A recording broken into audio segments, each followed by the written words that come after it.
Hello, my name's Ema Melanaphy, and this is my Fire Element and Earth Element meditation. Let's begin by closing our eyes or turning our gaze downwards. Hands in your lap or on your knees. Your feet planted firmly against the ground, making good full contact, sending roots down deep and wide to anchor you, to draw up nutrition and nourishment from the earth. It's as though there's a golden thread leading from the top of your head, floating your head, your neck and your spine gently upwards. No pressure, no stress. Your torso, your back, your neck. There's a suppleness and a fluidity. You can move around slightly if you feel inclined.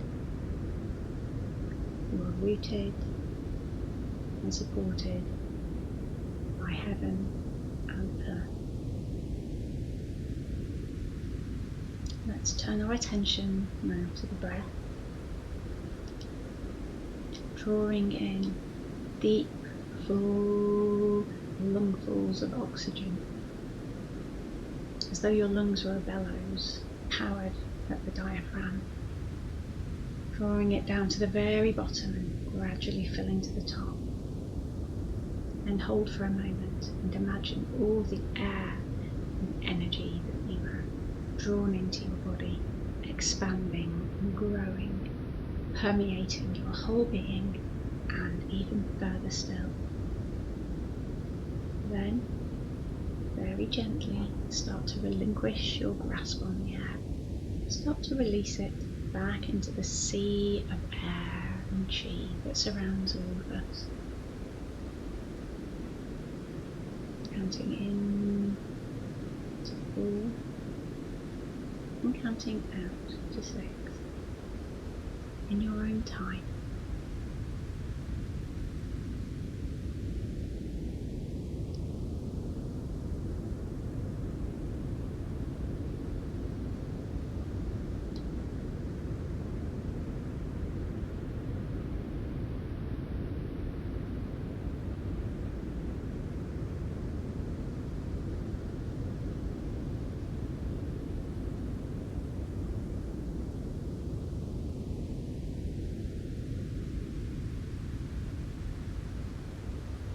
Last breath.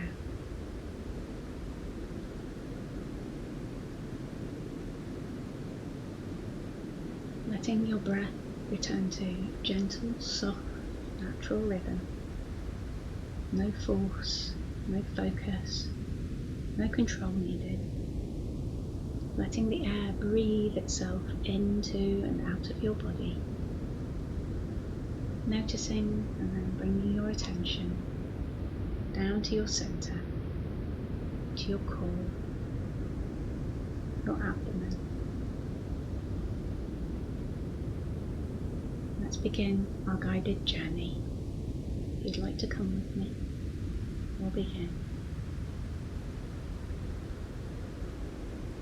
It's a hot, hazy day, humid, the absolute height of summer. You can almost sense that this is the moment when everything has reached its apex. Flower heads flung open wide, their heady fragrances powerful, intensified by the heat and light of the sun. The sun is the hottest it's been all year. This is the summer solstice, and you find yourself amongst a large number of people, some of whom are familiar to you. This is a celebratory event in a large field which is bordered by old-fashioned dry stone walls. There are wooden gates too, behind one of which you can see a golden barley field, its crops ripe and almost ready to harvest.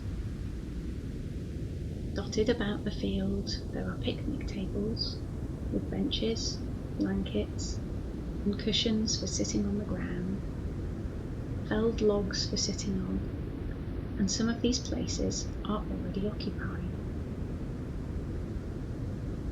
There's a large fire pit in the centre of the field, on which there is food cooking, and to its side a large table filled to bursting with dishes, desserts and different beverages, all handmade and lovingly prepared by the guests who surround you. You know that the dish you have brought is now cooking on the fire, which has been built and managed beautifully and carefully. Not too hot to burn the outside of the food, not too low so as to leave it uncooked. And the slightly scorched smell of smoke, oddly enticing, wafts over, passing by your nostrils on its way over across the field. You hear a familiar voice behind you, remarking on the delicious, smoky, foody smell. Turning around, you see the person who makes your heart flutter for a moment. It's your partner, your significant other, your true love, or the person you feel romantically about but aren't involved with yet. Whoever they are, and however your relationship with them is or isn't, you feel that flush of warmth rising to your cheeks. And meeting your gaze, they walk over to you, holding a beautiful, fragrant peony in their right hand. They inhale deeply, kiss the bloom lightly, and offer it to you before moving over to the fire. You feel a rush of excitement, but deep down you know that you'll resume that interchange later. Right now, your soul is telling you that there's someone else you need to sit and eat with.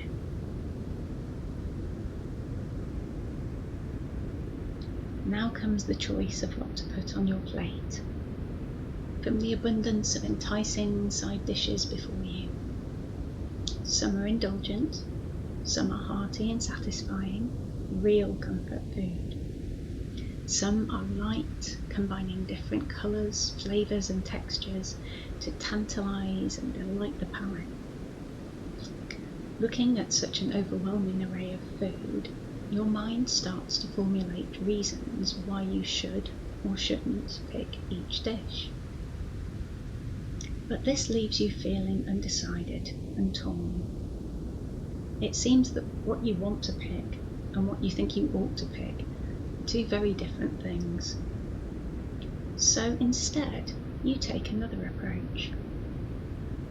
Sending your awareness into your heart and your body's felt sense, you move deeper in, beyond words. You tune into your body's felt responses to the food as you move your gaze around and over the table, from option to option, and you choose the dishes and drink which you feel your body needs, wants and craves, rather than the ones you liked the idea or appearance of, or thought you ought to have.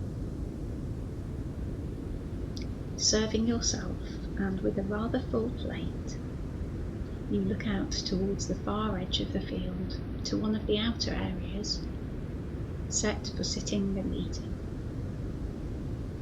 And you see them there already. The person who's been a wonderfully supportive, nurturing, maternal influence in your life. That person who isn't perfect, but who loves you unconditionally, takes care of you on a physical and emotional level, strong and formidably protective of you, and who will always drop everything to go to help you whenever you need them. They are your rock, plain and simple, and your heart jumps for joy to see them here. You wave your flower in greeting, and they wave back, a yellow handkerchief or scarf in hand. When you arrive and take your seat beside them, you can feel your whole being just settle in and starting to relax. You feel the most completely yourself that you've felt all day. The person beside you is the only person you've ever known who can make you feel this way. And you're not surprised when they tell you with a smile that the dishes you've chosen were all prepared by them. And tasting them, they're as delicious and nourishing as your body and heart had anticipated. This meal makes you feel completely sated, just to that point of comfortably full, healthy, glowy and well looked after. You sigh and relax some more, and your special person turns to you and asks how you've been. With each word from you, every facial expression, each implied meaning and nuance, you see that they just get your meaning completely, as though they lived through the exact same thing themselves. They immediately understand the heart of what you've been going through and how you are, whether or not you actually voice it. Even if you don't think you're showing it, they know you. Their heart knows your heart. Once you've finished talking to them, they give you an understanding look. Then reach over and squeeze your hand, not saying a word. And you realise that now you feel full on a soul level. Your satisfaction, contentment, happiness and ease are complete. You're utterly replete, completely nourished on every possible level.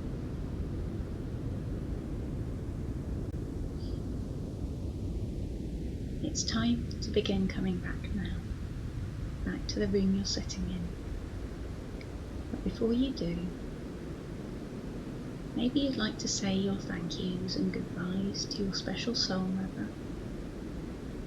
Maybe you'd like to take one last look around you as the heat of the sun transforms into a fiery sunset and a cool breeze wafts the scent of the fire your way again. There's time for one last moment here, so make your choice and drink it in.